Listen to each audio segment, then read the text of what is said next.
kind of taking off all the perceived, well, actually gatekeeping of photography. So like, it's like, we're just here to kind of open up and share. So I'm going to leave it up to Kate to get everything started. Hi, yes, I'm Kate. I'll be the moderator today. And I think we're going to open up to Q&A afterwards, but I think we'll just start with each of you introducing yourselves, saying a little bit about yourselves. So I'll start with Catherine. Okay. Well, my name is Catherine Houston. I am a commercial beauty and fashion photographer in Edmonton, and I am an artist side with both models. I've been doing photography for about 15 years now, though professionally for about 9, and it is my pride and joy, so I love it a lot. I'm Nicole, and I'm a portrait and wedding photographer. My portrait work kind of like dips into fashion stuff a little bit, but not like these two. I've been shooting, well, I just told somebody that I've been shooting professionally for 10 years, but I realized it's way longer than that. I used to be a teacher and then switched career paths, and yeah, I love it. Cool. Hi, I'm Tina. Well, I have been doing photography more than 25 years, I would say. Isn't it? Yeah. Aaron? Yeah. Like, how many of us I assisted Tina, well, I won't say when, but I assisted Tina a lot. Yeah. No worries, you know, like I'm Asian, so until I hit 65, I'll look like an old woman. Well, I used to do a lot of fashion, and I do commercial work as well. But currently, I'm kind of like taking a step back and not doing as much photography, but doing a little bit more of my side thing. So, but photography has always been, you know, my first love. So it's wonderful, interesting.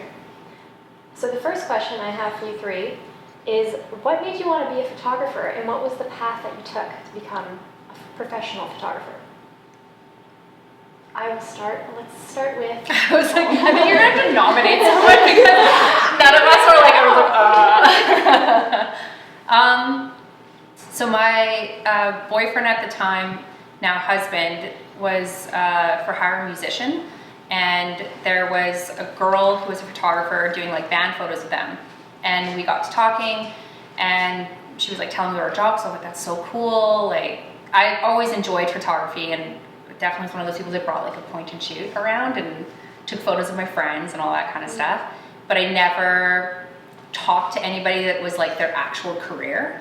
Like, I just never had that opportunity to. So I think something clicked really like when talking to her, and she was so down to earth and just being like, that's your job, and like, this is how you live. And I started looking into it more, and then I was just finishing up my degree, and by the time I was like actually getting it, I was like, I don't even want to do this anymore. I just want to do photography. So it kind of just happened by accident. So did you start doing portraiture, or what did you start doing? So my very first shoot like ever was like in band photography, Okay. but what I like started getting hired for was sports photography, which is so funny because I'm not that person at all. But 2 fun facts. My first shoot ever, the night before I ate a bunch of chocolate almonds, and then the morning of I was so nervous that I threw up everywhere. And it's so dumb because it was for like my boyfriend's band, but it wasn't even like a big deal. But I think it was just the first time I had to say, I'm a photographer, this is what I'm doing. Like, there's no, like, they're gonna be looking at me for prompts. So yeah, threw up a lot and did that. And then for the sports photography, I was hired by Rexall to shoot some of the sports games because a friend I went to high school with saw that I was starting to like post to social media, like Facebook, that I was shooting. And it was never sports. I think just a job opened, and she was like, do you want to do this? So I said yes, because, you know, that's, you're like, yeah, I could do that. Had never done it. And I would give them burnt DVDs with like the picture on it of like my work when I was finished shooting it. And they were like, hey, like these portraits are great. Like, can you like shoot the game? So I was just like doing like up close portraits of the players, and they were like, that's nice, but we need you to like document the game. Yeah. So I learned that wasn't for me. But yeah, band and sport. So then what made you go switch? The more I shot it, the more I was busy doing stuff I didn't enjoy, and it took like the love of it away from me. But I think when you first start, you're just so eager to get paid to use your camera that you say yes to anything and everything. And it is a good way, if you're not sure what area you want to go into, to try different things. But as the more I shot and the more I said yes to different things, I would realize this isn't a good fit for me or whatnot. But it was just organically, like friends saying like, hey, I know you're starting photography. Do you want to shoot our engagement, or do you want to photograph this? And yeah, it just kind of like, the more I shot, the more I realized, Just okay. like, yeah, slowly. Yeah, I want to work with people. I want to make people feel good, not sports and not bands. Yeah. I think I'm gonna go with Tina next. How did you start out? Well, I was doing a fine arts degree at the U of A, and I just, at that time, it really didn't have much photography, but it has graphic design and photography. And quickly found out that I really sucked at graphic design. Okay. But I also very good with painting and drawing, which, you know, don't make much money out of it. But I learned to really love, you know, photography. I found myself just doing one photo on the assignment, and just everything kind of like didn't really matter. So I thought, wow, this is something I really love to do. And so that's how it started. And then, you know, like anything else, you just kind of keep going. You graduate, you try to assist, you try to do certain things, things that you haven't even learned from school, you try, you know, experiment.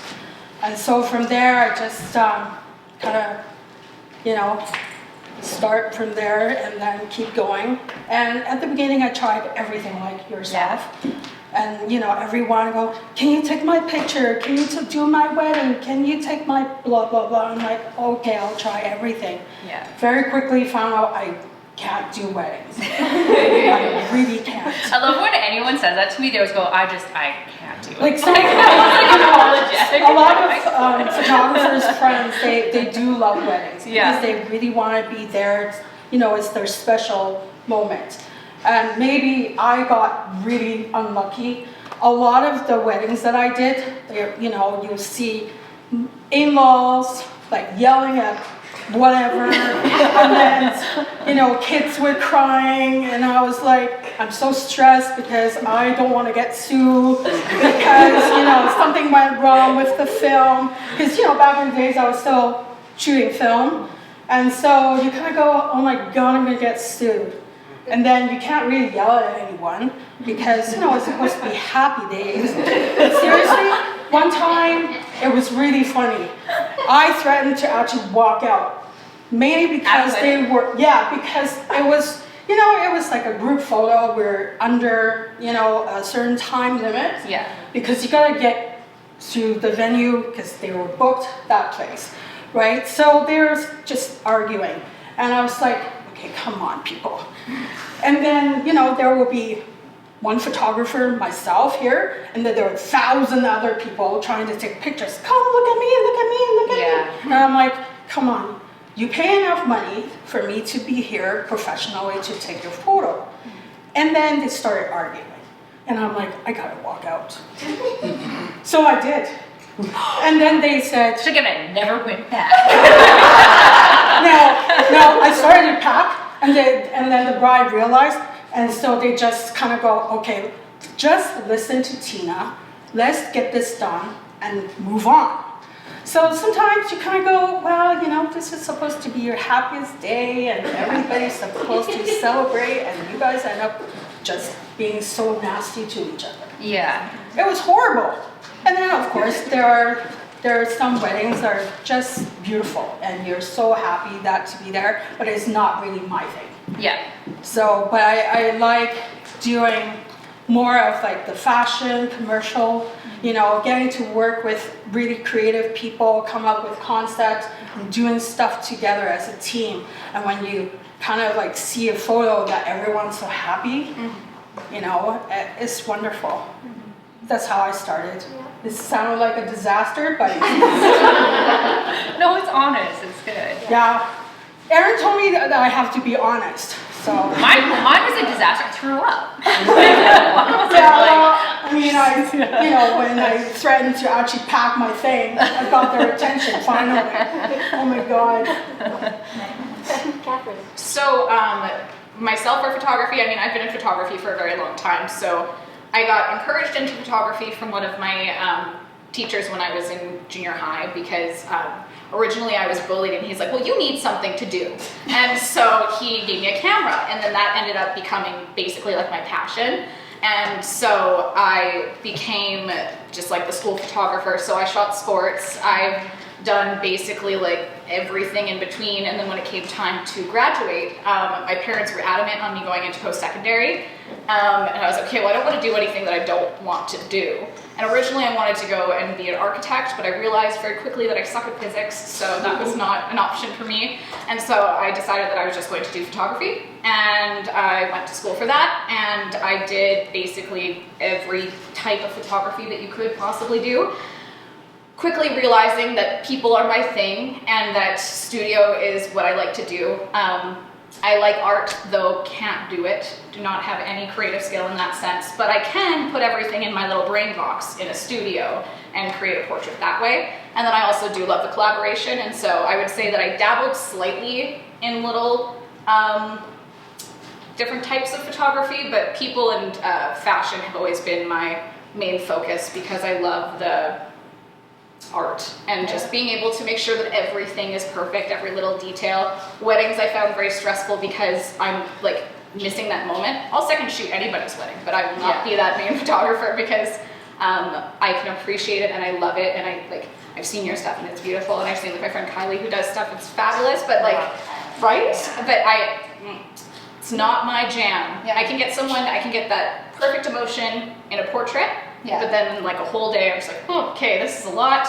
And I love studio because I'm able to control everything and just kind of, I look at it and I see, just that one eyelash is off a little bit, lower my light just slightly there, bounce it just with that. And so I've used it to be able to kind of create a platform for people and show what I want to see in the world. So that's why I love to do it. Yeah.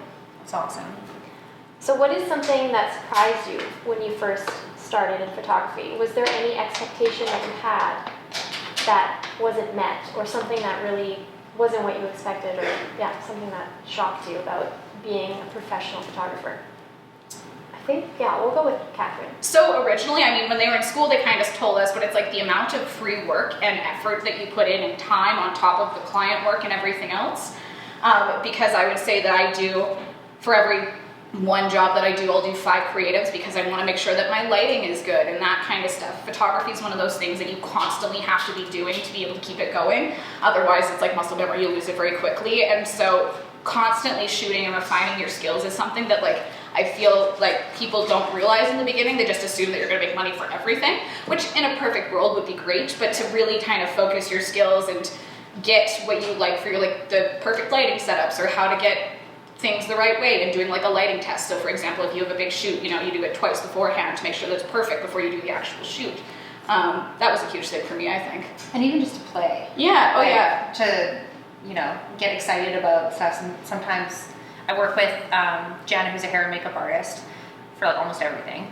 And sometimes we just itch to play or create or want to do stuff. So sometimes that stuff ends up being oh, this will be fun, and then before you know it, it's so much work. Yeah. But it's important to do. I also find that people gravitate to the work that you love. You'll always see it. For example, you'll do your client work, and normally the client will see it's ooh, I saw that creative that you did, or something like that. And so it's very interesting because you're being hired for your eye and your perspective, and so they'll always have that one shot that's I want to book her. That's it. Yeah. So I find it really cool. Mm-hmm.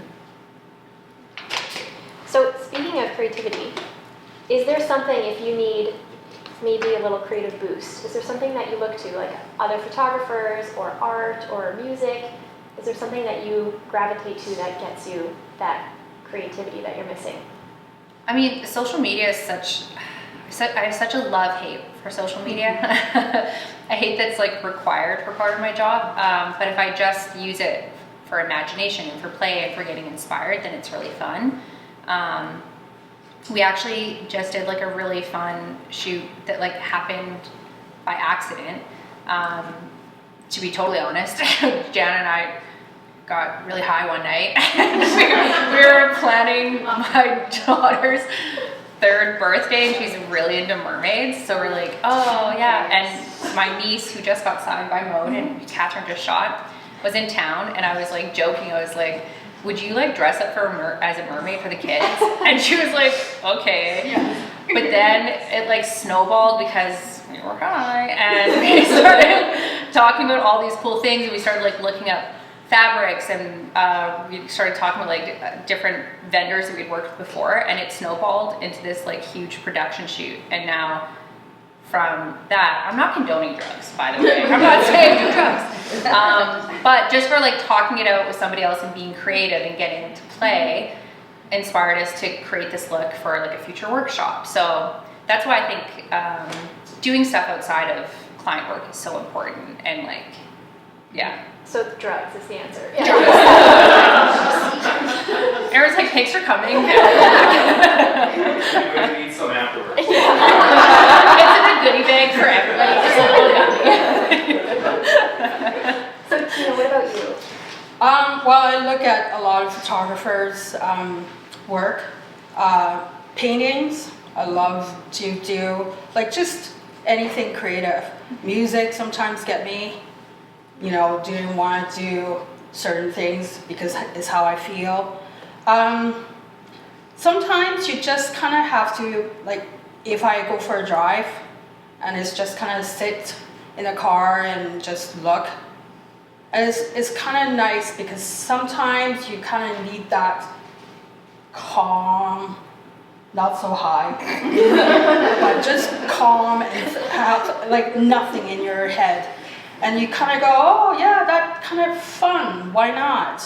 And I don't know, I think everyone's creative like juice is very different.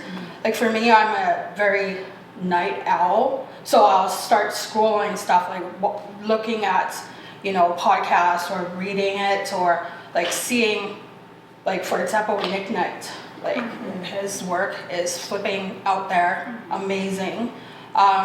Fashion, you know, all these fashion shows. Sometimes you get like, you know, certain things like, oh my God, this color is amazing. Can we do it? Sometimes yes, sometimes no. Right? You kind of, I can dream of like everything else, but you kind of have to figure out who the team is going to be in order for you to actually create that vision, right? So I don't know, I think everything is like being here is pretty creative for me, even though I'm gonna kill Aaron later. But I think when you're surrounding like with you know, like-minded people, it doesn't really matter. Like you can be a sculptor, or you can be a painter, you can be a carpenter, whatever. But when you get that excitement, because you kind of go, oh man, this is amazing. That's when I start swearing up a storm. Because you're so excited because this is what you live for. Yeah, it's cool when you collaborate and you guys are like popping ideas off each other. They say something and then it goes in a totally different direction. Yeah. No, I love that on set is, working with my team, I find I get a lot of inspiration from. I find with social media, it's actually something that I take a step back from a lot of the time, where I have a couple different Instagrams. One where it's specifically, I only follow people from around the world where their work inspires me, whether that be painters or videographers or, you know, film clips, Broadway. I'm a huge theater nerd, love theater. And fashion shows, those kinds of things. I'm surrounded by fashion and models in the majority of my life, and so I would say that that's something that takes a lot of my focus towards, but at the same time too, because I find that fashion and everything always changes, I also refer back to the classics. So like Irving Penn, Richard Avedon, Stephen Meisel, like I love all of their work, and I find that that is a lot, they represent sort of the things that I gravitate towards, and so I like to go back to that a lot of the time. So a lot of like Irving Penn with Issey Miyake. That's I'm currently on the hunt for his books. because I want to have the collection of them because they're so good. And, you know, every time you have a bad day, look at that, or any sort of art book. Love those. You had such like good innocent answers. Like I love reading. I don't have a I've been there too. Yeah. Or sometimes I find it's like even like with Sophia, a model will come to town and I'll just like build a full concept based on them because I'll get inspired by something. If I love their eyebrows or I love their hair or I love their gap tooth, those are the things that I love. I love a gap tooth, you know? And then so those are the things that I'll specifically build shoots around these characteristics of people to showcase those kinds of things. Or I'll always pick one focus. For example, with Sophia, we did like hair. We kept wardrobe very minimal. We kept makeup very minimal so that hair could be the showcase and you could go as big as you wanted to. Especially for myself, I find I'm a very like minimalistic person. I try to get into color and then I'm like, nope, black and white filter. And so, yeah, it's nice to be able to just like play with people and try different things. Yeah. Great. So this is a women in photography panel, so I guess I'll ask if you think that being a woman has influenced your work at all or has given you a different perspective on this career or on your work than maybe your male counterparts. Yeah. Like, do you think it's influenced the way I look at photography? Both? Either one? Yeah, I know no matter what the gender is that I'm photographing, I tend to pose people more feminine. And that's probably just coming out of like my own whatever. But like even when I find that it could be any gender that I get inspired by, but I tend to gravitate to like female like portraiture. Like it just happened naturally for me. But yeah, I don't know, that's a hard one. I would say for myself, something that I would say that I noticed, like as a woman in photography, it's something where I've been able to, like I love a sexy shoot. I love body and that kind of stuff. And that's something where I've noticed that people are always very comfortable. And it's something where I've always been able to kind of get them to that place, and it's never been like a stressor. Also too, I'm not one to push. If anyone ever said that they're like, I'm uncomfortable, I'm like, oh, no problem, we'll switch it up, put on a turtleneck or whatever. And we'll go from there. Let's do parka.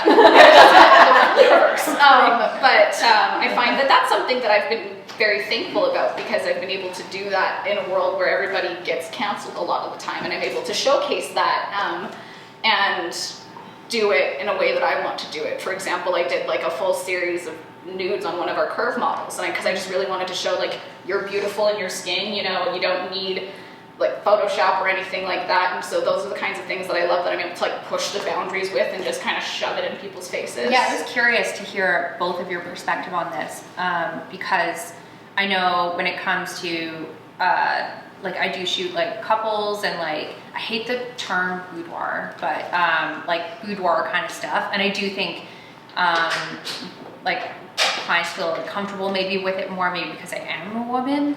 But I was wondering if you guys ever faced any adversity with that in fashion world, like more so. Well, I think most of the clients that I had, deal with, they really do, feel a bit more comfortable around women. Yeah. Not to say not comfortable with men, but they feel at ease for whatever reasons. Mm-hmm. So especially when we, do like fashion shoot. Yeah. Especially when they are younger. So the parents get really apprehensive about, oh, what are you going to do with my daughter? Mm-hmm. Yeah. Nothing that you don't want to. Mm-hmm. And I think they feel a little bit more at ease when they see I'm shooting it, and instead of like, and a man shooting it perhaps.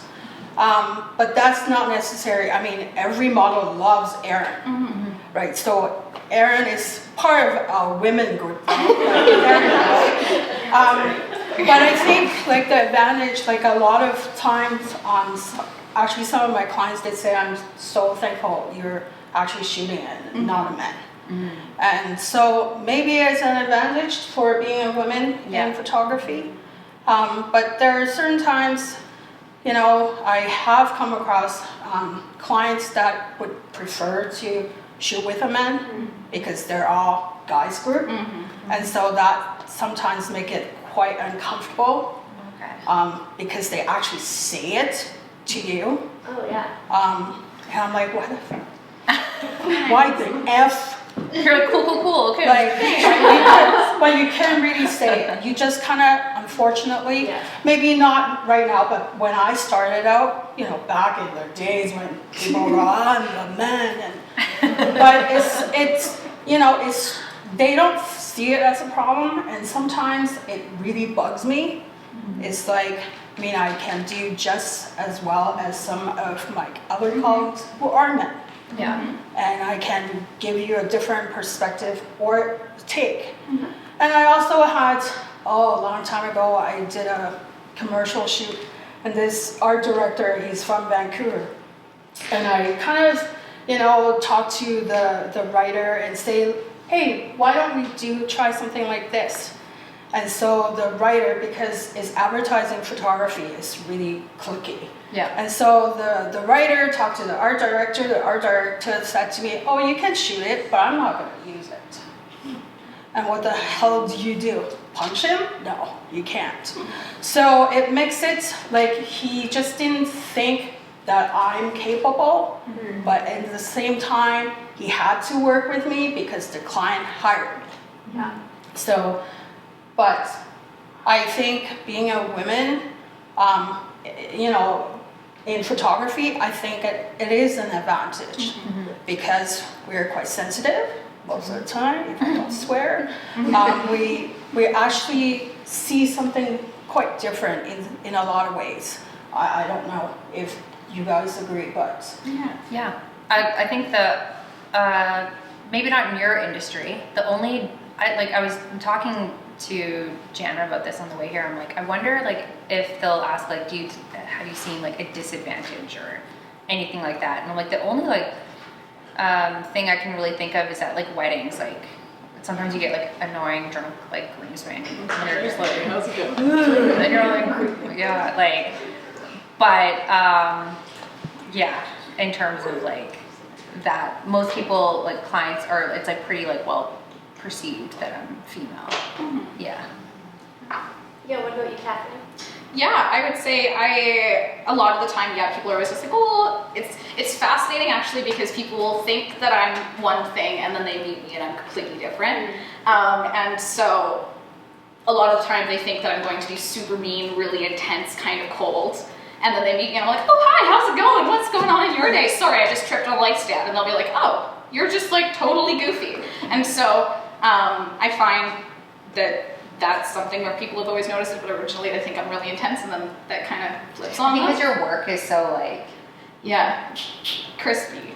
Yeah, I don't know how to be it's in a positive, your work is just wow. It's you expect you to be 6 foot, right? Slick back hair, smoking a cigarette. Yeah, and then you see me, and I'm I found out I was 5'2" the other day, so that was yeah. If I had to guess your height just off your work, I'd be 6 feet. No, something intimidating. No, not at all. Just short and bubbly. But I find that's been something that. As far as comfort levels has always been of benefit to people, and they have one perception and then they meet me and they're oh yeah, you're cool, that's cool. I also find when it comes to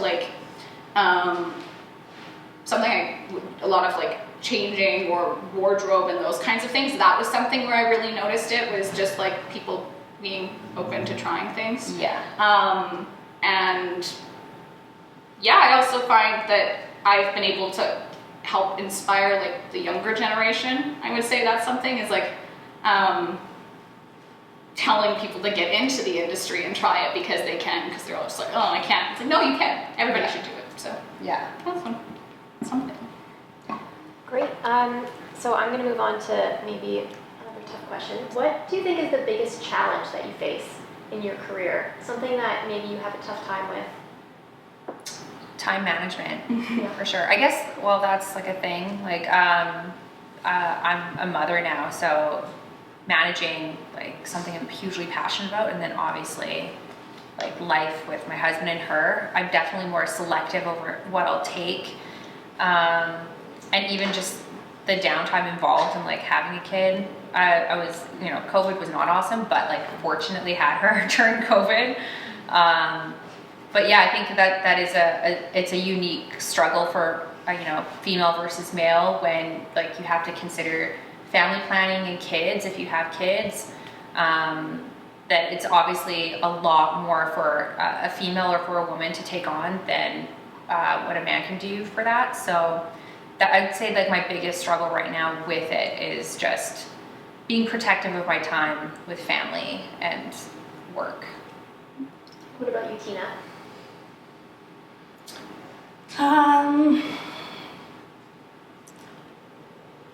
Money Fair? is such an expensive profession, and unfortunately people don't really, not all of them, but some of them, they kind of go, well, I can use my phone and take just as good picture. Why are you charging this much? Why? And I get really tired of explaining, because I feel like I've been explaining for 20 years. Nothing has changed. And so I think it's still a struggle, whether you're actually a woman in photography or men in photography. I think it's the same. And people just don't really value us as anything. Like they will pay, I don't know, however much money to a dentist, and yet, why are you charging this much for an hour? Well, it's my time, it's my creativity. I pay for my equipment. It's never just that hour. It's not like you click and then put a filter on it and go, voila. So it's tough, and you try to explain to them, but you kind of go, why do I have to explain it? Like, if you don't want to pay that, ask someone else. Don't ask me. So that's it has been an ongoing thing ever, right? So. What about you, Catherine? Well, time management, definitely, that's one of the things that I would say, but it's something that it is a work in progress, as far as like taking the steps to get there, as well as like memory card organization, which is kind of small. Just my memory, I was like, yes. But I shoot on so many cards, and especially with nowadays with cameras, the files get so big that I go through so many cards so quickly, and so now I have them all labeled, and we're trying to keep a spreadsheet because sometimes they tend to go places. And then the other thing that's just something I saw someone post about recently, but like that doesn't really get talked about, is just like imposter syndrome, especially with social media. I would say that that's a really big thing and something that I face quite frequently. But it's something where I try to like shift my thinking, where instead of me looking at someone's work and being like, oh, well, why didn't I do that? How that could have been me, is to shift my thinking and finding something where I get inspired by it and take away from it so that I can move forward in a positive light. And that's really helped. But like, it's something because, especially with social media, someone can have like 6,000 likes or whatever and say that they're doing this and whatnot. And so it's something that, I've tried to shift the thinking on, because otherwise it can I think it's a crash and burn. Important thing to talk about though, because I think a lot of people will judge someone's either their work or a number on social media that they're getting. Like you said, they're getting 6,000 likes or something, and it's so hard to not compare yourself to that. And I think that like imposter syndrome, I know for me, has never gone away. Like I still have I realized today it's been longer than 10 years. Still have a hard time introducing myself as a photographer to strangers, because it doesn't feel like a real job. People are like, oh, that's nice. And you're like, okay. But it's so important to talk about that openly with people, because I think whether you've been shooting for a long time or you're new or you're, decently seasoned, so the way social media has changed so much, you shouldn't value yourself and your art based off these platforms, and you shouldn't put so much of a focus on what you get back from it. If you love the work and your client loves it and you feel really good putting it out into the world, that's what matters. It's really hard, because it is such a mind that when you are so excited about something and you put it out into the world and it's not really received the way you feel about it. But that happens to literally everyone. I've talked to photographers of all different walks of life, and they struggle with that.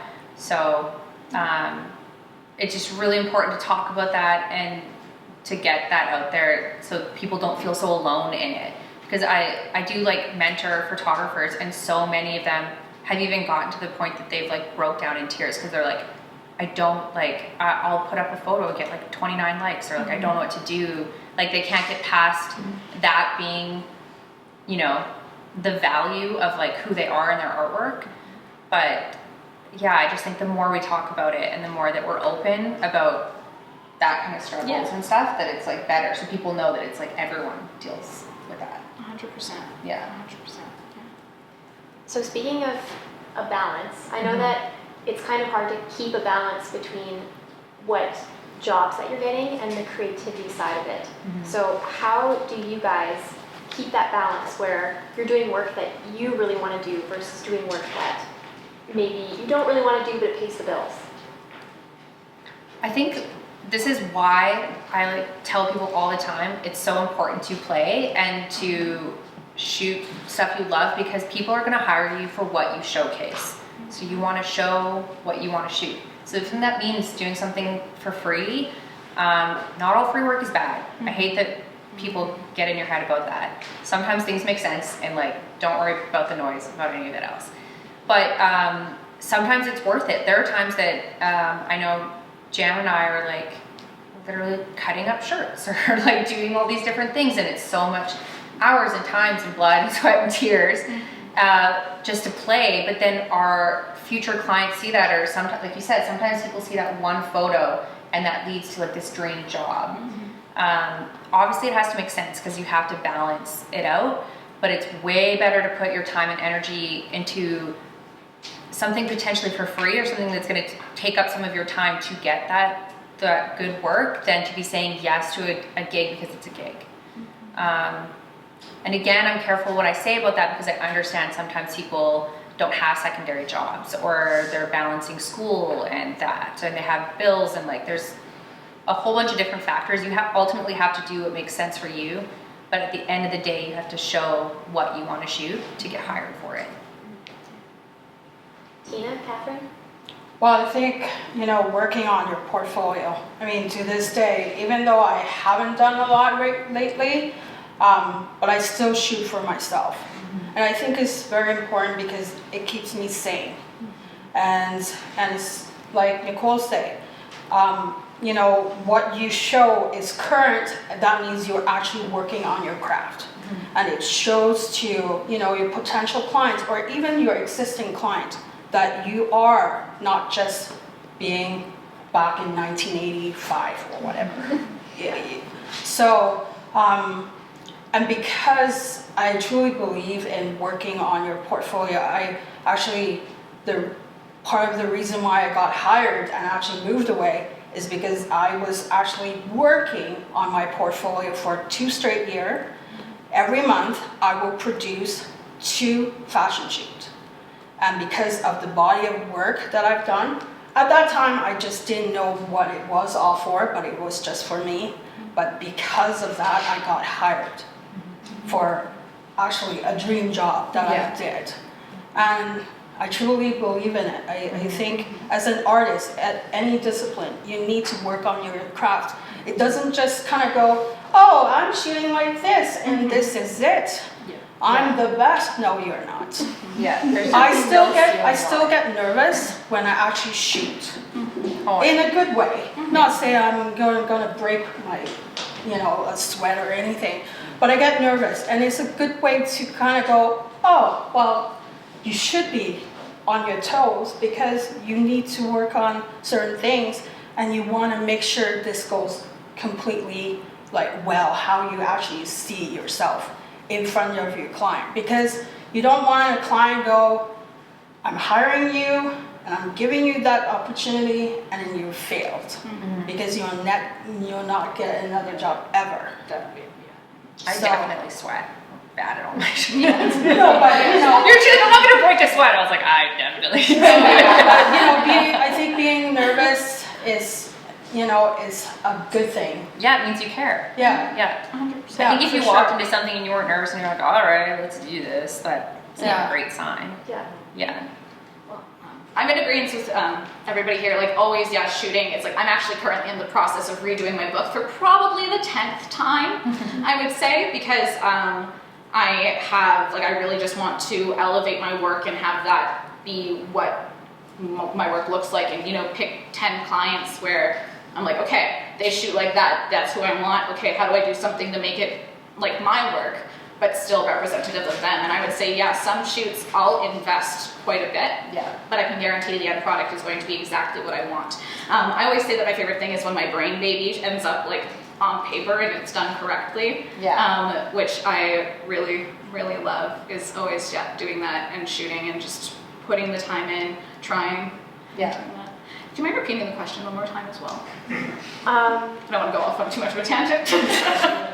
I think it was just about like how do you maintain get that creativity and maintain the creative side versus maybe the work side, keep a balance between that, making it feel creative and fueling yourself. Yeah, I'm very lucky because my worlds basically tie in together, because when I'm not doing photography, I work as a modeling agent. So models are what I get to play with and all times. And then I also work at a camera store very part-time. And so it's nice because all of my worlds, I know, this is my world. I once worked 7 jobs where I had to, go from bartending to serving to this, to that, to that. And so now I've been lucky that I've been able to kind of combine all of my worlds together to be exactly what I want. And everybody's been very supportive of the path and that kind of stuff. And yeah, I would say I always try to stay creative. I'm also very lucky, Aaron's across the hall, so he and I will chat photography, or have you heard this podcast and whatnot, or I was telling him how I was feeling stagnant and how I wanted to change up my lighting. He was like, I was literally just going to tell you that too. And so it's nice to always just find something, pick something, and always refine it, because there is always room for improvement. Nobody's perfect. Technology is adapting so frequently. Now we have AI to compete with, so but just do you always. Is for a long time I had many opinions that wanted things, and finally I was like, that's great, this is my set, this is what we're doing, we can do a shoot for you, but this is what we're doing for me. And it's been wonderful. And with clients it's great too, because they book me for my stubbornness. So all 3 of you now have mentioned collaboration with someone in some instance. So how do you find those relationships? How do you cultivate those people in the industry that keep you connected? So for myself, I have been working with my team for, TU is my go-to makeup artist. I've probably been working with her for about 5 years now, and I met her on one of my other friends' sets, actually. So I always recommend that people will assist your friends, make photographer friends, go to events, meet people, network. It's the best way to do things. If you see someone on social media and you like their stuff, message them. Worst thing is they're like, meh, whatever. The best thing is they're like, hey, I love your work, let's work together. Usually you'll probably work with a couple people before you see who vibes with your personalities, because sometimes creatively it just doesn't gel. For me, I would say TU is fabulous at Skin. Edmund and I started working together because we were booked on a set together, and then we liked our vibes. And Edmund is a hairstylist. Sorry, did not specify that. Yeah, he's a hairstylist. And then I work with a variety of stylists, I would say. One of them was just a friend of mine who over the pandemic started doing sewing masks at her house and got really into it. And I realized very quickly that she had a good eye for fashion. So I was like, do you want to try styling a shoot? And it was great. And so she was just fabulous to work with. And so that's kind of how I found her as well. So sometimes it'll be find someone that you like. Sometimes you'll meet them on set, but definitely you'll probably go through a couple people. And then I have my go-to if I have a concept that I want. And then I also have, for example, if TU is not available, I have 2 other makeup artists that could come and work with me as well. So I can guarantee that I have a team, because if someone gets sick or something like that, you don't want to just have one. And it's nice too when you get to work with people that you have before, and you can just trust their art, so you can focus on what you need to focus on. It's really hard to work on a set or in a situation when you're stressing about how they're acting towards the client or how they're doing their job, and then you already have enough things that's going on in your brain. So it's I've worked with tons of people over the years, but I definitely have my like go-to favorites because I'm like, I know they'll just like, I don't even have to say anything to them. They'll just like get what's in my brain, and they'll be creative. They'll bring up something, and then the shoot will go in this like beautiful new direction. So like there's like a set designer and a florist like I always work with. I like 99% of my work is with Jana. She was she was a makeup artist at MAC, and like organically we were in the same kind of like friends group.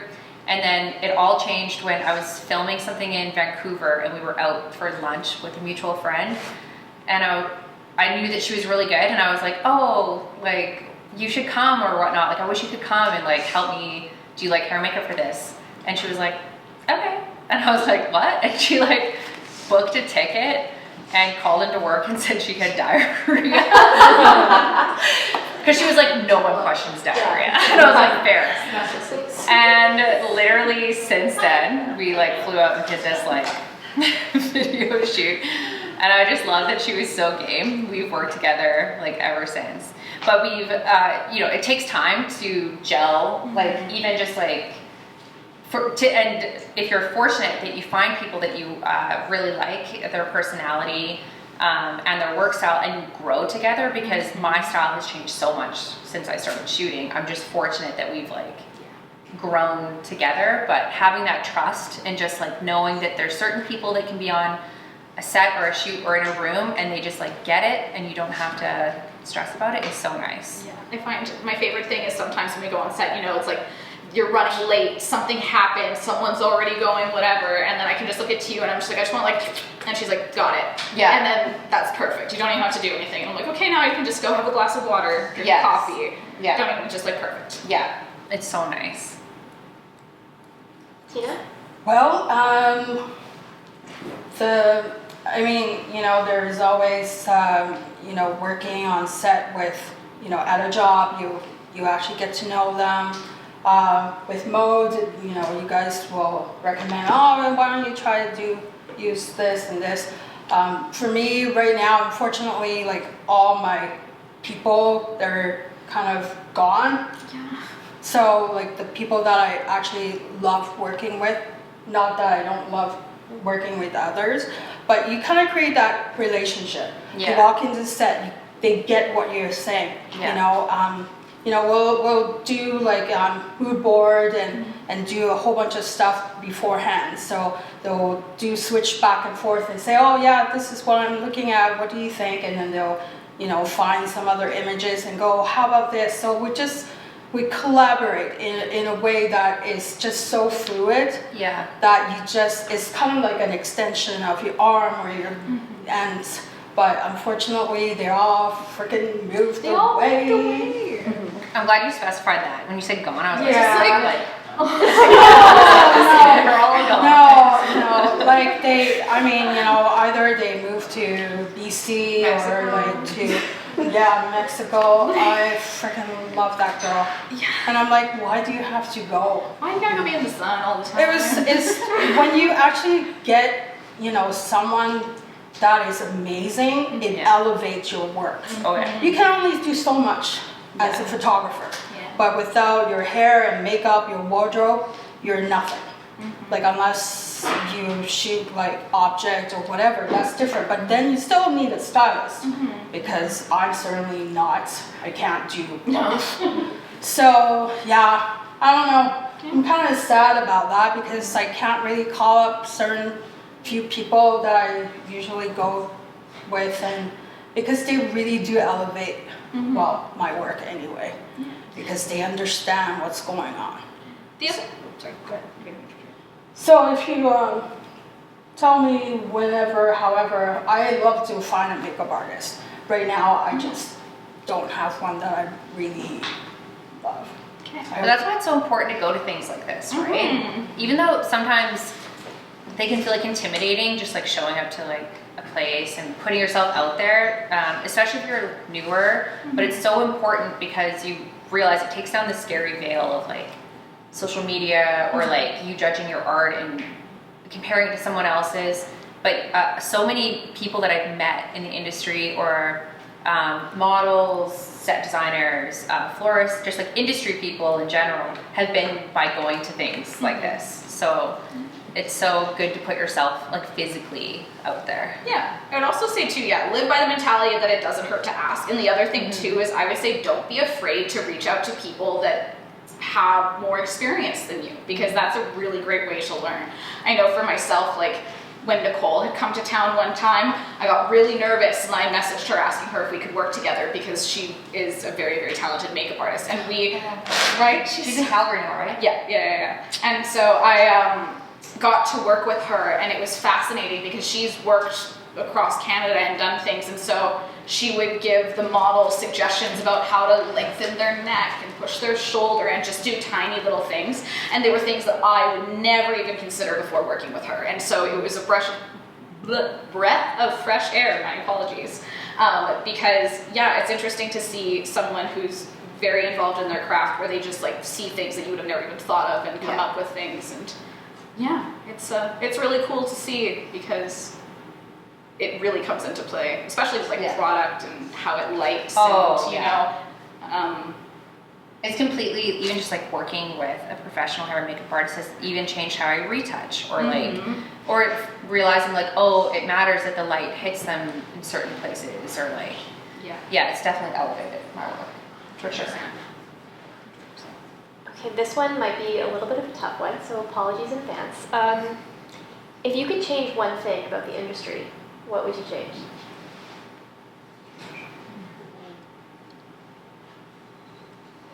For me, it would be, I hate, because I've been talking to so many photographers or just like creative industry people in general, I hate how much of an emphasis is on social media. And I hate how much people feel controlled by it, how they feel their value is based off of it. For me, when I started playing with social media, it was just like fun and inspiring, and a lot of time it feels like homework now, or like if you don't play by the rules, you get punished. Like, so I wish that it went back to just being like fun and organic. Yeah.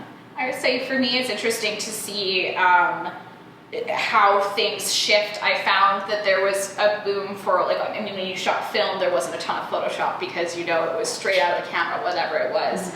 And then there was the shift where in like the early 2000s, it was super Photoshopped, where you would see the like liquid arms and like where the bones should be and that kind of stuff. And then it's sort of in that happy medium between the two. But I find that with like filters on Snapchat and like TikTok, it's become where before we were very about natural beauty, it's kind of shifted back into the dysmorphia portion. And a lot of the time people will like give me complaints about the fact they're like, oh, well, like, why didn't you edit my scars, or why did you keep my pores? And I'm like, because that's what you look like. I'm not here to make some facade of what you are. It's like, I like to showcase your natural beauty. I don't want to change your nose or anything like that. And so that's something I've always been very firm about, is I don't Photoshop my models, as far as like, I don't change their body or their proportions, because I don't believe in it.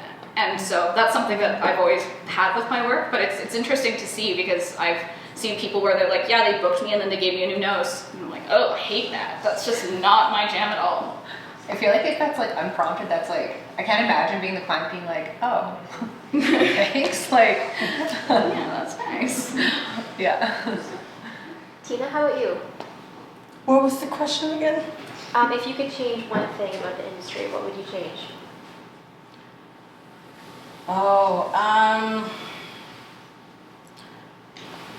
Right now, I would say, the social media thing. It just, I think, is horrible. I think for anyone who's in photography, whether you actually have been doing it for years like I am, or someone who's starting out, you have to believe in yourself.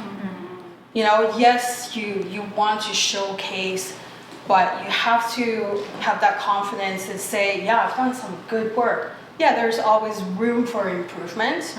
However, it's okay if I don't get many likes. Actually, I don't, I have my Instagram and I stopped because it's stupid. I honestly think it's stupid. And I'd rather, if you want to really see my work, I'll show you my portfolio, perhaps in person, or I can just show you like a PDF and just explain what's going on instead of like, oh, why is this like that? Or, oh man, she's so ugly. Who cares? So like, I think if you're confident enough, you don't have to worry about what anyone else say. And it's very tough. I mean, I sometimes worry what people are gonna, if they're gonna like it. And then, at the end I'll say, you know what, fuck it, who cares? I love it. My client loves it. And that's all it matters. I think that's important. Yeah. 100%. Yeah. But it's definitely good to recognize that it's like, because I think this is like a huge new unique problem with social media, that it's healthy to recognize that like everyone is feeling like not awesome about it, and that a lot of people, like again, I keep getting photographers say like, I don't feel comfortable singing and dancing in front of the camera to like try to be like, look at me, look at my art, but I feel like I need to if I want people to see it, or like I don't.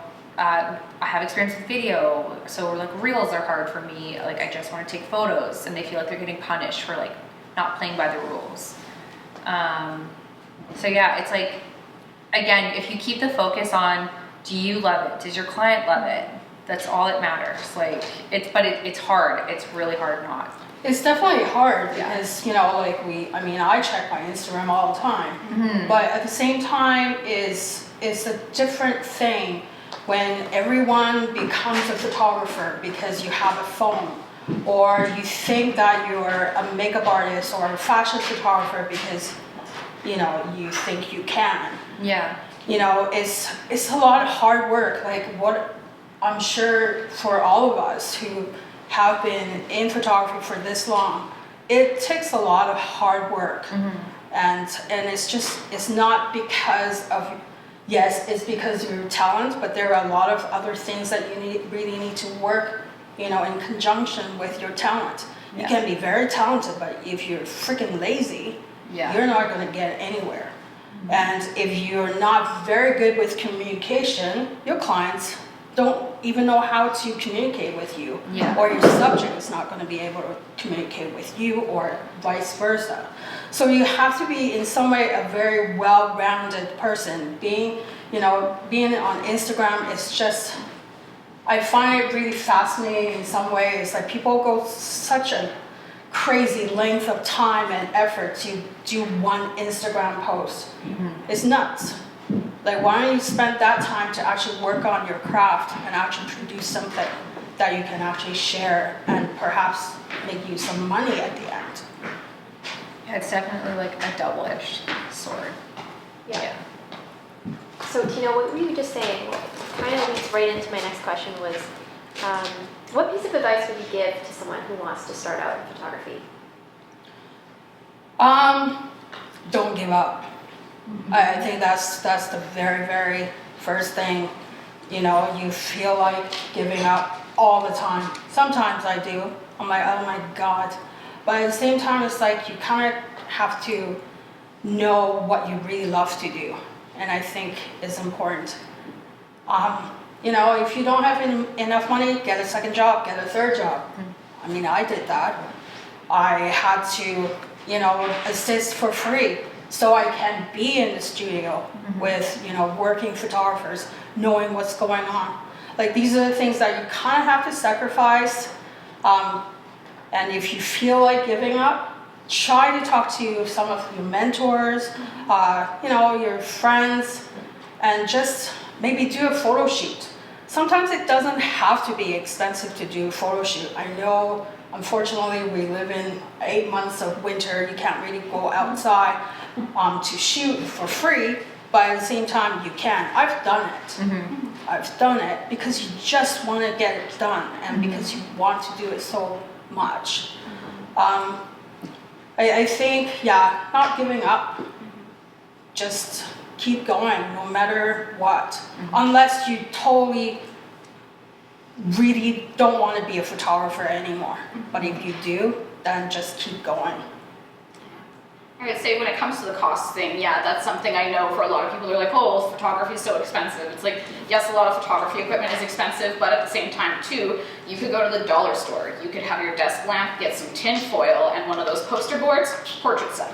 Easy. You don't actually need to have all the bells and whistles when it comes to, you know, the brand names and that kind of stuff. Yes, of course they help, you know, when you're on set, it's nice to be able to control light and that kind of stuff, but light is one of those things that you can literally manipulate in any sort of way. If you have a window, you can create a good shot. If you have, like, yeah, a lamp or literally anything, there's ways that you can kind of manipulate around it. A flashlight, something that you can do all the time, painting with light. So you can just find whatever you need in your kitchen, a colander.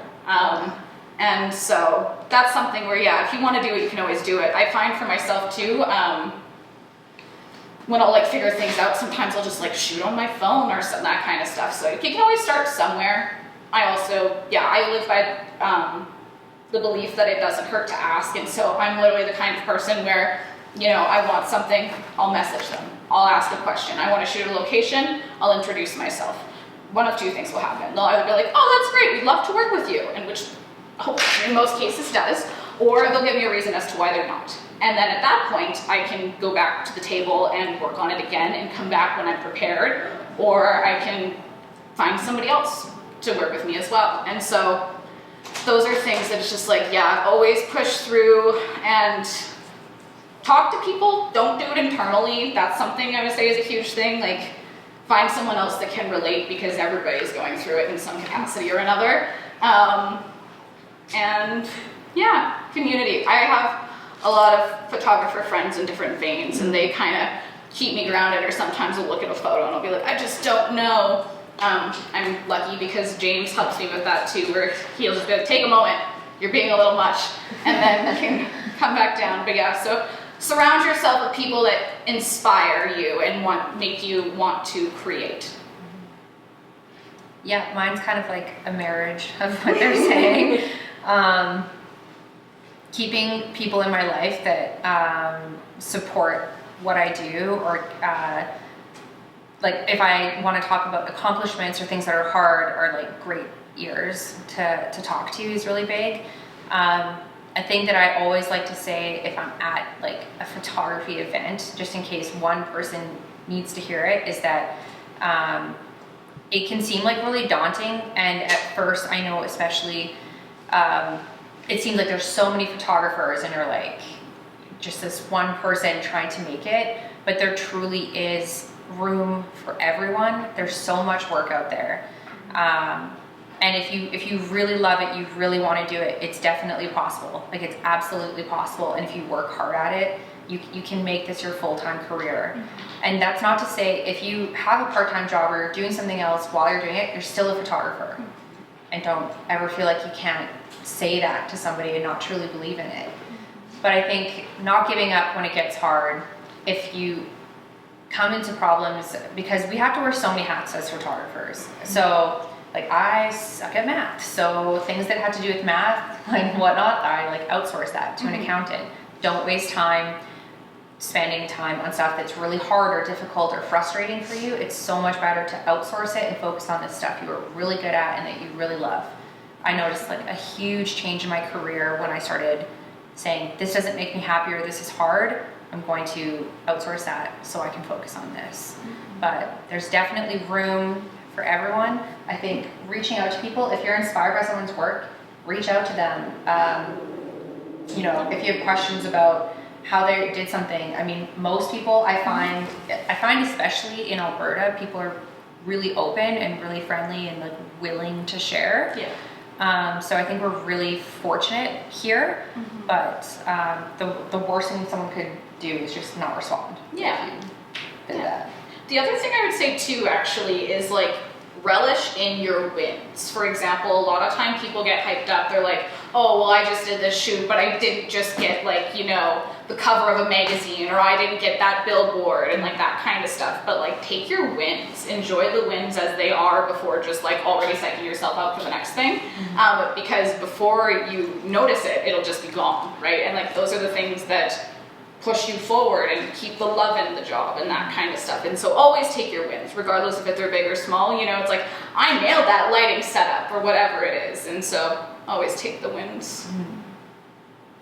Great. I think we have some photos from each of you that we're going to display, and then have you guys talk about it a little bit. Yeah, what's that? Can someone sauce me another water bottle? Empty mine. Safely. Okay, so this first one is one of Tina's. Yes. So would you maybe want to talk about your process of getting to a shot like this? Like, what are the things that you look for? What is maybe do you have a mood board, the colors, the makeup? Well, this is actually shot in Toronto. I actually rented a daylight studio. So it was just beautiful lights. I wanted to experiment with the wet hair and slimy skin thing. So I worked with makeup artists and hairstylists. So like these are the placements of like strands that is, in a very strategic way, where I want to see what kind of like the light itself with all these different hair that have that composition to kind of, make a fashion portrait of it. And I was so into the gloss thing because the model hated it. It's like, oh my God, it felt so slimy. And I said, you can't move, and I had to, patch all these hair all over. It was very uncomfortable, but she was such a trooper. And so it just kind of, started to do the process of feeling certain emotion. And basically I just started shooting. And yeah, just movement. It's sort of like an experiment of hair and makeup and slime. Because I love gloss. People, like makeup artists, for some reason, they really get nervous about gloss because the color moves and everything. I'm like, who freaking cares? Let's play. And so, and I was just spraying water throughout. It's an experiment. There's more. Yeah, more hair and flip everywhere, and it's just something that we all came together and wanted to experiment. So it's just part of the process of play. I'll also open this up to anyone. If anyone has a specific question for Tina about this. I want to say that I love this photo and also the concept. I love that you said you wanted the hair, because usually we want to retouch that, right? Mm-hmm. Like one straight of hair, like that would be the first thing to retouch in a fashion shoot, and I love that you actually just went all for it. So sometimes, I love to control. It's like what Catherine says, you can control everything. And sometimes it's really quite amazing when you just let everything go. Mm-hmm. It's okay, it's not perfect, and I mean, there are certain things that I can't control because we're actually doing this whopping thing with wind. So, wherever it lands, And when sometimes you kind of go, okay, let's stop, let's stick it on because it actually works. Because, when you openly kind of let things kind of go, I think it's the best way to actually shoot any fashion. Sometimes happy, experiments and kind of oops. Happy accidents. Really, really work. And so, with this, we just had an idea. We want a glossy eye, glossy, collarbones. Want to play with hair, fly everywhere. Let's see how it lands. And then we just kind of, do a little placement and just to kind of make things work the way we want to work. Trust me, I wanted to retouch a lot of things, but I just didn't. I just kind of go, okay, well, I gotta let it go. So, When you were working with the gloss, was that one of the shots where, like, when you were doing it, was it something that you had to, like, continuously reapply because it started to get patchy? Oh yeah, I mean there were, hair with the lips and then there's some lipstick over, so we had to, retouch. Not retouch, I mean the touch up, right? So I have to make sure the makeup artist is happy too, because we're in it together. So, so she's like, stop, don't do it yet, let me just do this. And so, we're quite lucky the model has nearly perfect skin, so it's fun to play, right? So you pick a model that you know the concepts, you pick the model has really good skin, so you talk to the agent and go, can you give me their recent pore, like their pore or digital, so I can actually see what their skin look like. Because a lot of times, models look great and then they show up, go, oh my God, you just went partying last night. You got bags under your eyes, you got like pimples everywhere. So you're gonna go, oh. But if you actually, know what your concepts are and you want to work with certain type of skin, you just request that and it works. Yeah. I also always have emergency face masks on my set because I've had a couple of those where it's just like, okay, let's just sit in the chair for 15 minutes, have a glass of water, and then we can go back to what we're doing. Because then you can make sure it's nice. Sometimes it's a little tough. Any other questions about this image? No?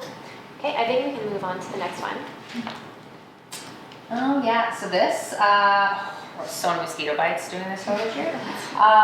So this was a family shoot, and at the end, she was talking about how she didn't have any good solo portraits with her daughter.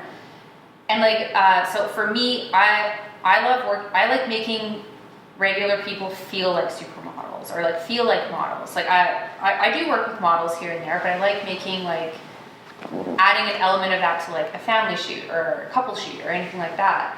So I could have just taken something where they're just looking at the camera and being all cute, but I try to give them that moment and create that. So the sun was setting, so the lighting was actually tricky because it was getting to that really pink. So it was a little tricky with retouching, but yeah, this was actually just a treed area near my backyard that I was I want to photograph somebody here. And after I shot this, I was kind of jealous. I was I want that shot.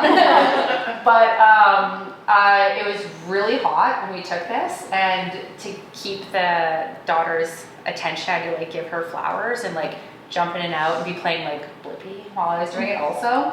But I stupidly took off my sandals because I was wearing Birkenstocks and they were slipping as I was because when it's sunset is setting, photographer mind, you're you start freaking out, running around, and they think you're crazy, but I'm trying to shoot everything I can. But because there were so many mosquitoes out, I remember I was on my knees taking this, and I got so many mosquito bites on the bottom of my feet.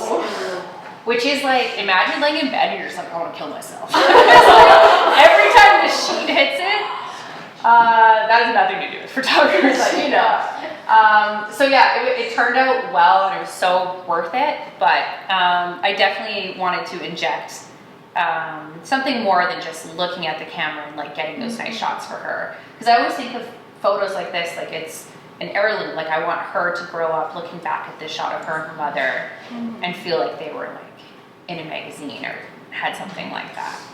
But yeah, so this is outside, all natural light, tons of mosquitoes. Yeah. I have a question for you. Yeah. I know with portraiture, sometimes when you're doing the outdoor portraits, how do you keep the locations that you find, how do you keep them fresh and not looking stale, you're always going back to the same place? Yeah, I'm literally driving around aimlessly. I typically drive around to new developments.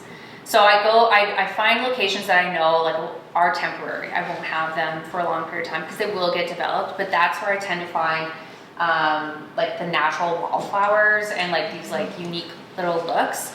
And it is time consuming to do, but it also keeps me really inspired versus just shooting in the same spot all the time.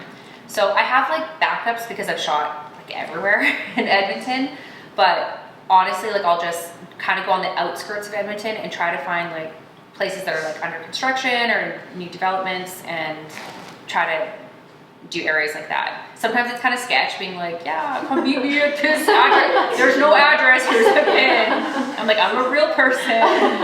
So, but yeah, haven't had any issues, so. Great. And does anybody have any questions about this photograph or just in general? Yes. I have a question. So, like you said, she's just a regular mom. So how do you get her to pose so, like, captivating with her child and like get her to focus? Not like you said, her child's jumping around or moving or like how do you get her to look so calm? What are your kind of like directions? So it's funny because families shoots, so I don't advertise them a lot because I like to do them with clients I already have a relationship with. So if I photograph their wedding or an engagement session or somehow know them, because I don't know, does anyone here shoot family? Okay, they're kind of a nightmare to do, right? but they are one of those shoots that when you deliver it, you know you're giving them something so powerful. So at the time of the shoot, it's hard because kids have such a short attention span. The parents are trying to like model through it. So I find doing like little things like, I ask in advance, like, is it okay if I bring like gummy packs or things like that? And we can like kind of get them to do stuff. I've do this for a gummy. Yeah, like, and sometimes like the little one has like her stuffy and all the, okay, and like on the count of 3, just put it like behind. And you know, kids typically have a delayed reaction, so you put it behind, like, wait a second. So, or again, you're like playing Blippi off a phone. Keeping the kids moving for me tends to work really well. So I'll have them doing like airplane modes or get them dancing or moving, and then that keeps their focus kind of going better. But it is a struggle. So I'll tell parents, even if one or more of the kids is like not super cooperating, to focus on like their face and keep like modeling through it, because sometimes all they need is a prompt from me to keep going or to like make a joke or say something. I'll be like, oh, look over there, an airplane, and then they're looking over there. So again, yeah, like her husband and her other kid were just like down the street because he needed a minute, so I was like, you guys go play. I always like to like separate them and get solos with them, but yeah, just like look into this burning sun, pretend like it doesn't hurt your eyes, and pretend like you're not getting eaten alive. But then so they can seem chaotic at times. Like I know from having my own family shoot, there's something. But then those photos I cherish so much. So they're not easy, but again, I find having like little prompts, treats, bribery things helps a lot. Yeah. Any other questions? Okay. So this last one is Catherine's. So as I mentioned before, where I said that I like to do shoots to make a point and have a platform. So Elena is one of the models signed with Mode, and she is a true curve model. And it was something where I really just wanted to strip it right down and do nothing but still keep it very tasteful and implied, but not like overly sexy. And I wanted her to feel like $1 million, and I wanted it to be something where people looked at it and they're like, damn, I want that photo of me, and that kind of thing. And it was interesting for Elena as well, because I myself am not, I love like a very fresh, no makeup. And when Elena had come in, she's always had very like dark cut brows, and I was like, I love that you do that, but today we're doing nothing. And then since that point, she just lives with her almost, like, because her brows look almost bleached. I'm like, people pay money for that. Why are you covering that? And so yeah, it's been nice to see her embracing that, because my biggest thing about my work is I always want people to just like embrace their beauty. I'm not here to hide it or anything like that. That's the thing that I like to showcase. Most of the time, people's biggest insecurities are my favorite thing about them. And so I like to push that forward. Plus, I love bodies, I love curves, and I love studio light, so clean studio light. So Catherine, how do you get a model to be comfortable in this situation? So I always give my models like a ton of notice. I also, so normally when you're shooting, your first look is always going to be your weakest, regardless of what it is, because people are kind of getting comfortable and into it. So I always pick like jeans and a t-shirt or just something so that you can get them comfortable in front of the camera ahead of time. And sometimes I'll get a shot out of it, sometimes I won't. That's like the warm-up period. Then I'll usually do it where it's like, okay, so now that we've done this jeans and a t-shirt look, now what we're going to do is we're going to shoot a bodysuit and a pair of tights. So that you kind of get into it, but you're not getting to the point of just like, here I am. And you start to be like, have you ever played strip poker? Yeah, you do like the yeah, because I find you like dip your toes in, right? Because then when you have the tights, it's sheer, but you still feel like you're covered. And then, you know, I would move into like a bra or like no bra and then a high-waisted undie. And then I would do it where I'm like, okay, so now we're just gonna have you sitting on the ground holding, now you have a hand bra. And then kind of working through that. And then, for myself, I'm like, when I shoot, I'm like an auctioneer on set. I go, I'm just like, do this, do that, blah, blah, blah, blah. And so I'm always pointing things out. And I find that sometimes they're just like, oh, okay, there's so much happening that they have to think about what my words and just get into their faces. Yeah. And yeah, I find, I always tell people like breathing is a huge thing on set because people get really nervous and they'll sort of like claw up into themselves. You're like, okay, it's like relax your shoulders. Okay, do you feel that difference? Great, breathe into it. And then also just like grounding points. So for example, with her, she had her hand like on her knee. So like that was something that she could think about when she had her fingers. She kept them like pretty relaxed when she had them near her face. And then also just like pointing the toes, because toes and hands are one of those things that are very hard to model in photos. And so she had a Charlie horse by the end of it. But those toe points make it happen. And so it's just like a lot of really holding and contorting. And then breathing through it to get that relaxation, because yeah, it's like a weird game of Twister, while also still looking elegant, but everything is very stiff. Yeah. To get that shot. I always tell clients, I'm like, you're gonna feel like you worked out after Yeah. having a photo shoot, but like it doesn't feel like it at the time, and the next day I'm like, I'm so sorry. Yeah. Oh, it's Yeah. it's like a core workout, and I'll do it where, for example, like sometimes. Like posture is a really big thing, especially with nowadays where people that have cell phones, and so everybody has their shoulders like this, and so trying to get them to your shoulders back and open without it looking stiff a lot of the time. And so I'll get people to literally like shake it up on set or breathe through their mouth or something. And then if you can tell that it's starting to devolve, I'll be like, okay, what's your go-to pose? Get into that. Then they're comfortable, and you can slowly shift from there to get back into something. So. Any questions for Catherine?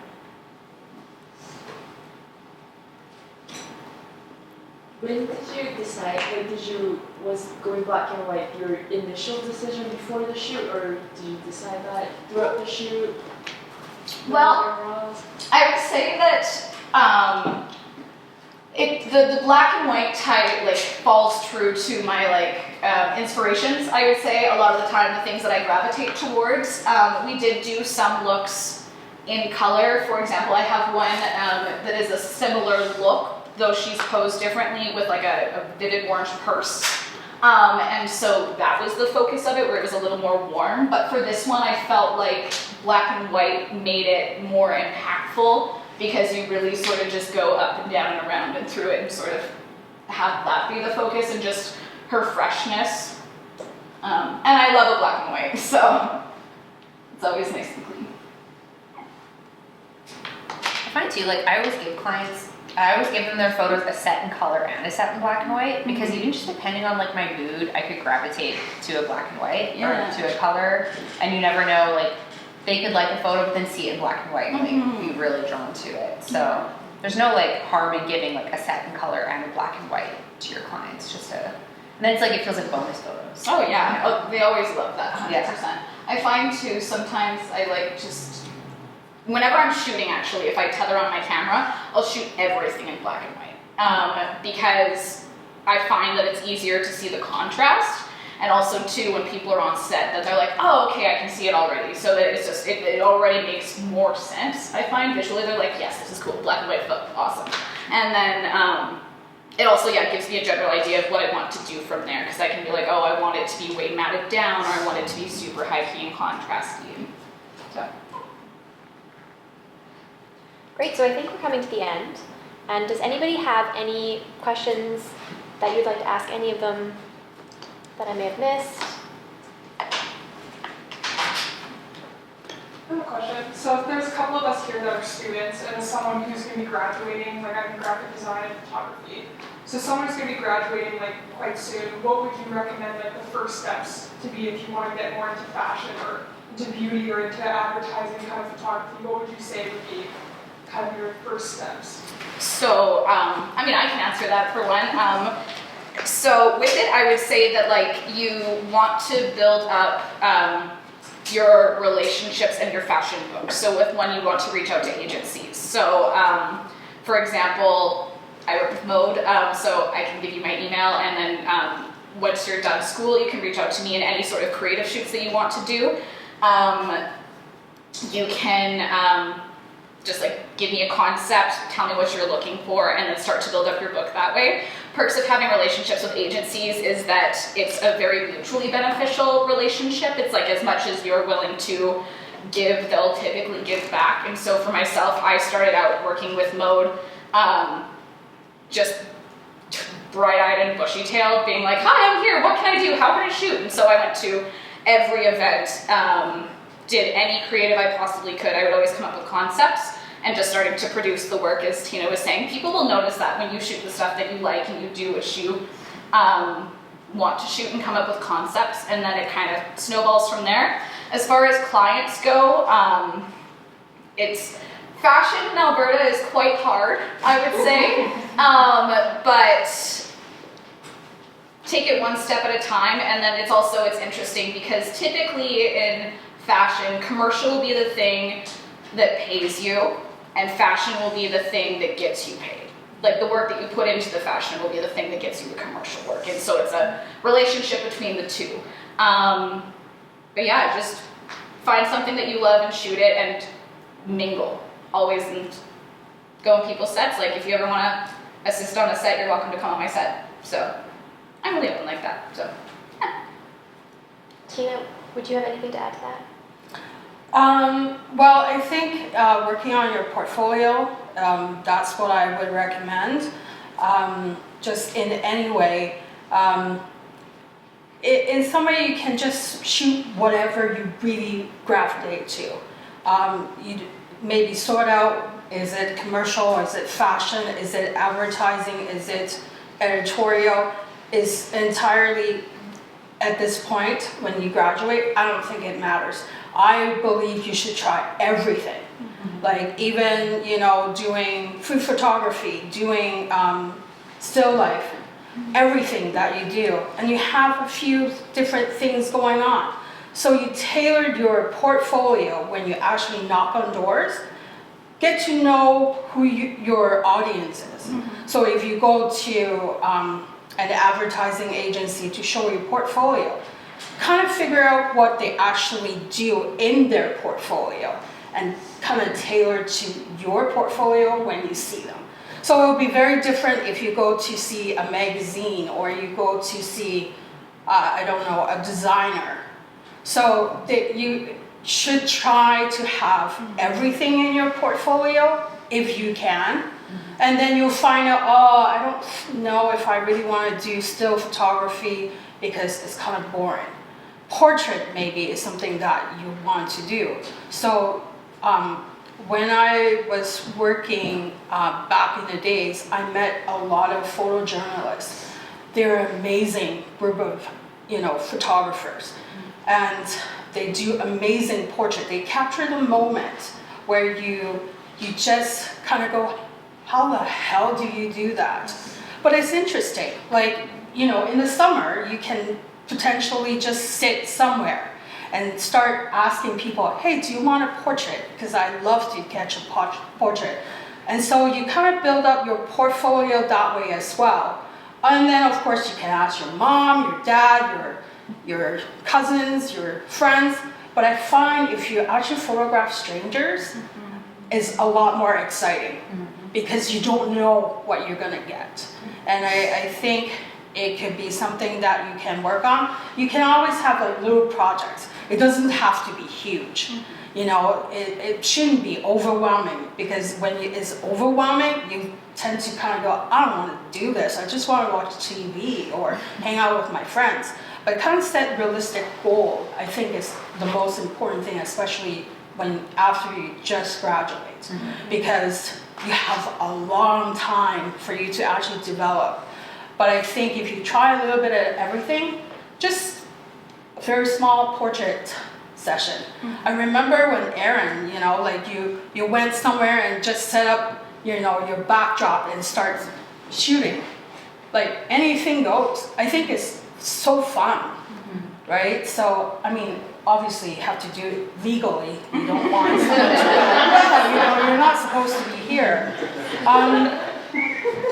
And like back in the days, long time ago, I volunteered doing portraits for kids with cancer. That was the most rewarding thing that I've ever done in my life. Because you create something for them and they look forward to you. Bring your makeup artist, your hairstylist, they forget, you know, hey, I'm not sick anymore. I'm actually having fun. So like you can approach different organization, you know, like you don't have to be creepy, but just say, hey, this is what I'm thinking. She's like, I was, but you don't. I was, just kidding. But you can explain to them and you know what, they will say yes or no. There's no maybe. So, you know, and I think you can look into that sort of way to catch portrait. I totally suggest if you actually sit somewhere, I don't know, downtown, but safe, make sure you have someone, you know, be with you, not by yourself with camera equipment, but just say, hey, you know, I love to take a portrait of you. A couple of my photojournalist friends, they did that.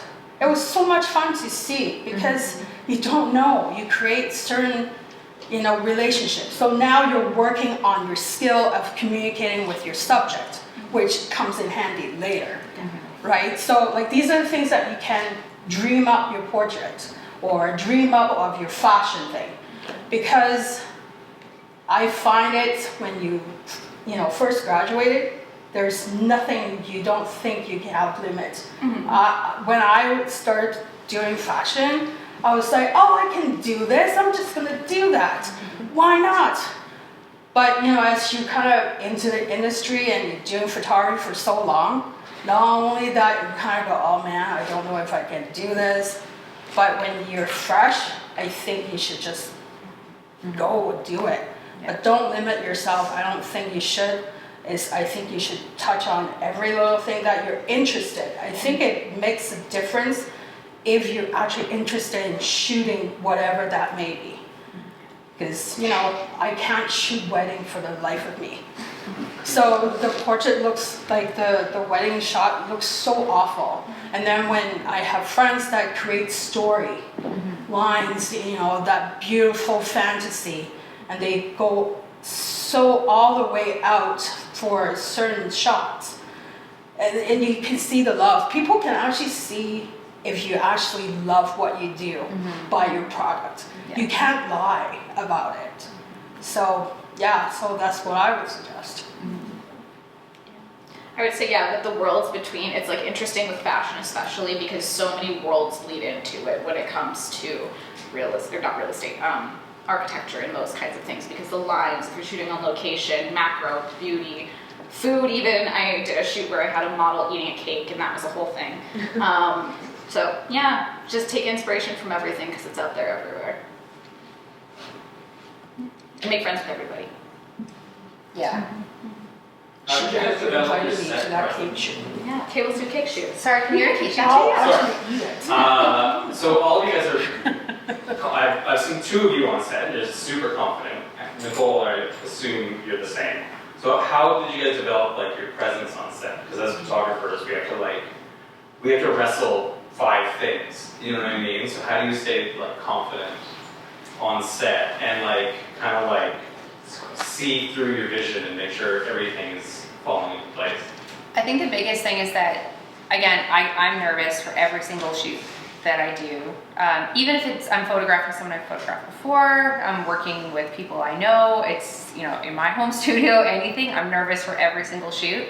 But I know that that client is probably feeling twice that, and that whatever energy I give off is what they're gonna pick up on.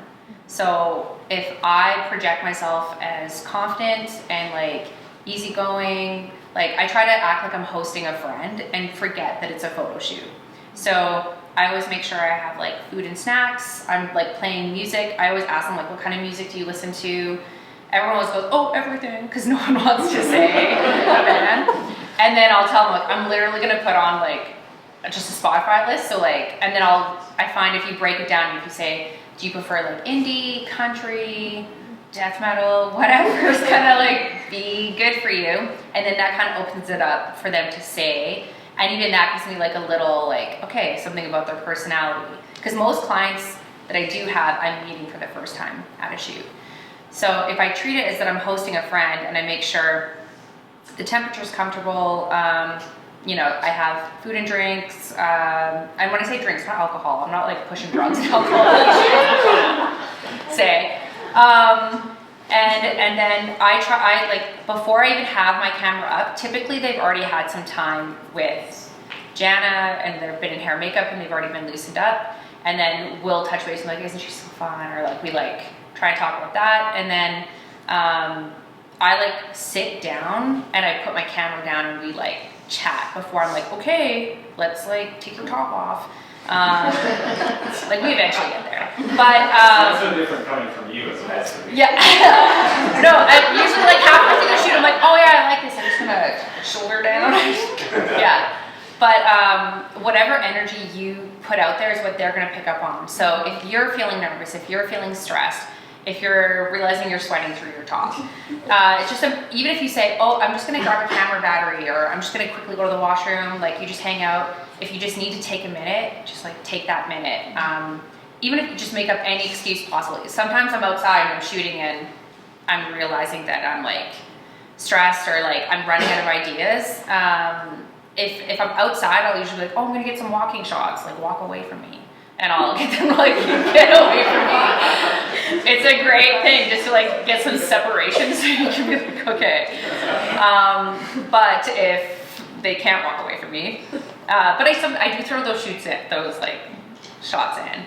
I'll say, oh, I'm just gonna, you know, change a lens, you like hang out, do whatever. Even just taking that minute to go to your camera bag and like refocus can help. So a lot of people think they should just like push through it if they're uncomfortable, and it hasn't worked for me. So I would suggest like being calm and being as confident you can, and like making sure it's a comfortable environment, and then trying to get your client to feel that way, because then you're going to get the best version of them for the shoot that way.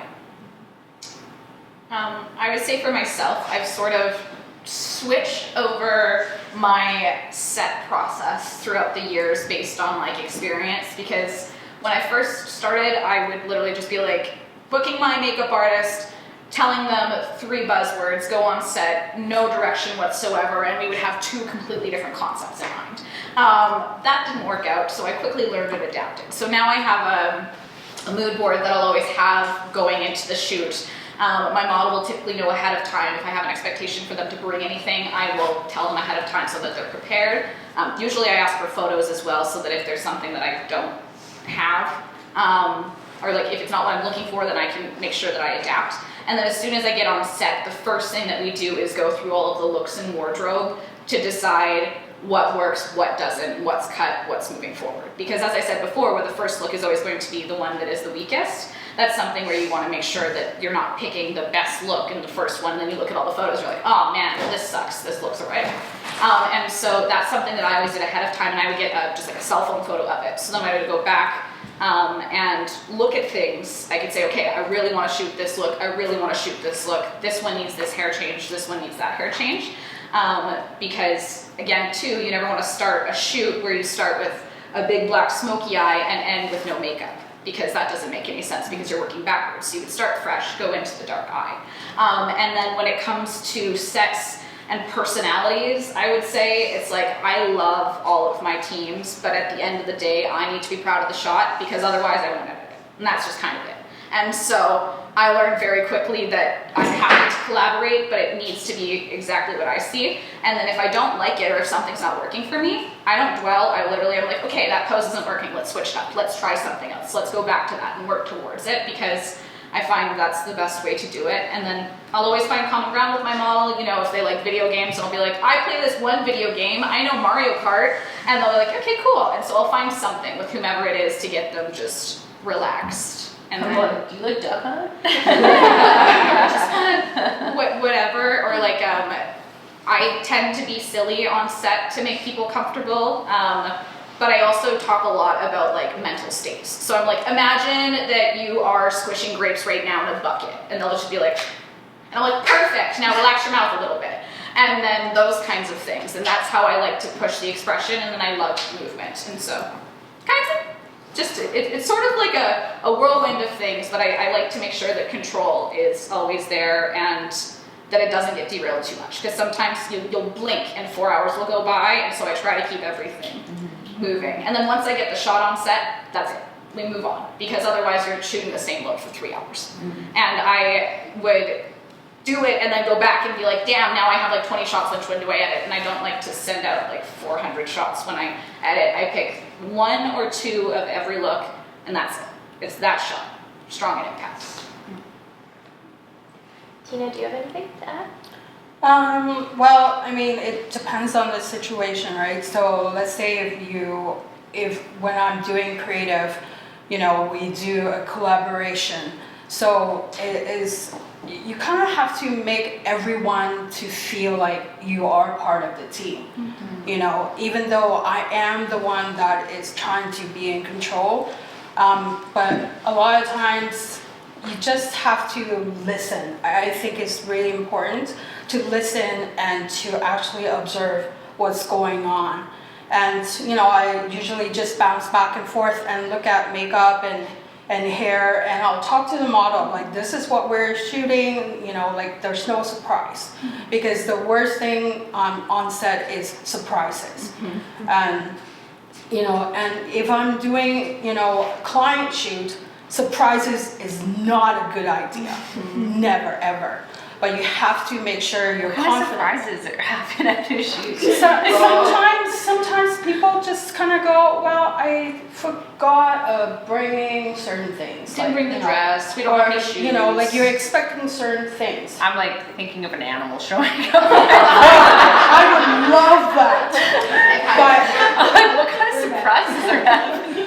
Yeah, no, sometimes, you know, it's not nobody's fault, really. Like, sometimes it's like, yeah, I forgot to pick up certain things, or I couldn't find this, you know, certain types of color dress, but why didn't you tell me? So, but you have to put that all aside because you have to be in control, especially when you are doing client shoot. Clients will be like, what's going on? You have to make sure that your client is happy what's going on, and then you freak out on your own, and you kind of go to the bathroom and go, what the fuck is going on?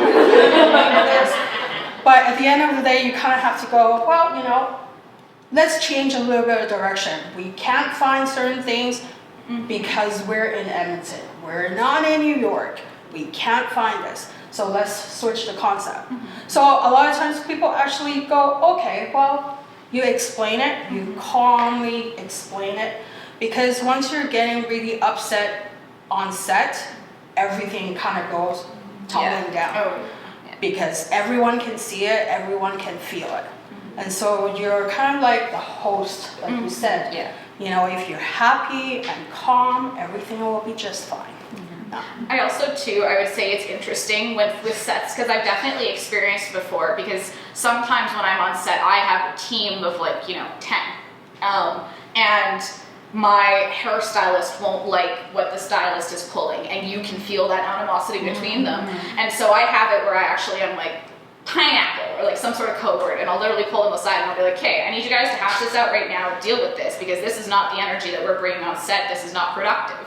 And so it will always be one of those things where you can get it in the butt so quickly because it's not something that you can just kind of like let it leave, because as you said, everybody feels it, then you feel like you're walking on eggshells and you're not going to be able to produce the shot. And like I feel like communication is always key, because the worst is like the only way that you can move forward with something is this, if everybody is on the same page and you kind of know what happened, where people are upset, and how to navigate through it, even though sometimes people will always have different opinions, but you want to find that kind of common ground. Yeah, I've had it before with like stylists where I love like a shoulder moment and they love a collar, and so I'm like, why don't we do a collar with a shoulder or something? And so there's ways to adapt with it too, to kind of make everybody happy, and then at the end of the day you'll find something, and if not, you move forward and adapt from there. Now, when you say that you have like a code word, you just say like pineapple, and like look at them, or you'd be like, you know what I could go for? Pineapple smoothie. Yeah, I'd be like, okay, can I just show you something real quick, or like, hey, can I pull you aside for a second? It kind of depends on who it is. Sometimes they'll be like, hey, those pineapples, you know, they're in season right now, and they'll just be like, really? It's winter? And I'm like, yeah, didn't you know, somewhere? Yeah. And so, whatever it is, something to lighten the mood. Keep it goofy. You never want it to be intense. Yeah. Because yeah, if people can see it on you, that's game over. Yeah. Or like I've had it before where I've almost knocked myself out on set, and I'm just like, okay, well, you can't cry in the moment, so we're gonna walk away, come back, and then you just like take 10, and then come back, and you're like, I'm fine, guys, it's good. I just tap on the head. You're like, I'm fine. I am moving, but it's okay. Yeah. Oh yeah, no. I'd always have like a spare camera or something just in case. Extra memory cards. Yeah. I had that once where I was shooting a fashion show, and my card corrupted halfway through. I had tested it. I stood there. I was 15 minutes early. Everything was good to go. Halfway through the show, my camera stopped working. My card said error, error, error. And I had taken my cards out of my pocket, left them on the table backstage because I had pulled one out for one of my friends. So I had to run in the middle of shooting to go get my memory cards, to go in another one to put it back. And I got about, I was as fast as one can be in those situations. And when I got back, there were 4 models left. And I was like, oh my God, this is the end of my life. And then they had said on the intercom, okay, well, that's great. We're going to do it one more time because the crowd loved it so much. Amazing. And so in those situations, you just can't panic. You just have to like adapt. And I was very lucky in that scenario because someone heard my panic and decided to do it again. But always have an extra memory card on you. Always have like anything you can possibly stuff with you in my bra. Yeah, memory cards, Band-Aids are one of those things. Yeah. Water bottles, granola bars. Yeah. Yeah. Mm-hmm. Yeah. Oh yeah. I always forget they're in my bra too at the end of the day. It's like, Yeah. By that time you've sweated, so they're sticking to you. Yeah. The other thing too is also make sure sometimes people will just like try to push through things. This is something that I'm noticing more now. Oh, yeah. Is like try to notice the cues if people need 5 or like, you know, their shoes are uncomfortable or something like that, because the moment from 0 to 10 is so quick that you always just want to make sure that they're comfortable. Yeah. Great. Any other questions? Jen? I'm kidding, she doesn't have a question. Okay. Well, then I think that's it. So thank you so much for being part of this. Yeah, thanks for having us. Yeah. Round of applause.